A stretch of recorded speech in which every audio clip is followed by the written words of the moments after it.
Hello all welcome back to my channel. స్కూల్‌కి dry fruits పెట్టిస్తుంటే మీ పిల్లలు కూడా చూస్‌గా ఏదో ఒకటే తింటున్నారా? అయితే ఈ డ్రై ఫ్రూట్ లడ్డూని మీరు ట్రై చేయండి. నాకైతే హెల్ప్‌ఫుల్ అయింది ఇది. మా పాపకు పెట్టిస్తుంటే ఇప్పుడు స్కూల్‌లో తింటుంది. ఇప్పుడు చూపించిన ఇంగ్రీడియంట్స్ అన్ని ఒక్కొక్కటిగా సమ్మర్ అని మకానా కొద్దిగానే తీసుకున్నాను. మకానా అయితే వితౌట్ ఘీ నార్మల్‌గా రోస్ట్ చేసుకోవాలి.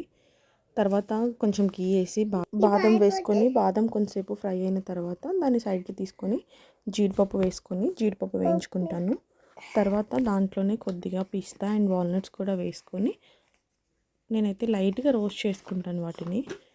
లాస్ట్ టైం పంప్కిన్ సీడ్స్ ఇలా గీలో వేస్తే సరిగా గ్రైండ్ అవ్వలేదు, అందుకే పంప్కిన్ సీడ్స్ని మళ్ళీ సపరేట్గా నేను డ్రైగా ఫ్రై చేసుకుంటున్నాను. అండ్ అలానే స్వీట్ కోసం ఖర్జూర్ని యూస్ చేస్తున్నాను, ఇలాచీ కూడా యూస్ చేసి వాటన్నిటిని కూడా చల్లగైన తర్వాత ఒక్కొక్కటిగా మిక్సీలో పౌడర్గా చేసుకుంటాను అనమాట వీటన్నిటిని. తర్వాత అన్నీ కూడా కలిపి దాంట్లో నెయ్యి వేసి ఉండల కింద చుడతాను. ఇలా నితన్యాకి స్కూల్కి పెట్టిస్తుంది. దీన్ని ఫ్రిడ్జ్లో కాకుండా బయట ఒక 15 days వరకు కూడా నేను స్టోర్ చేసుకుంటుంటాను. మాకైతే హెల్ప్ఫుల్ అయింది ఇది. Thanks for watching and subscribe for more videos.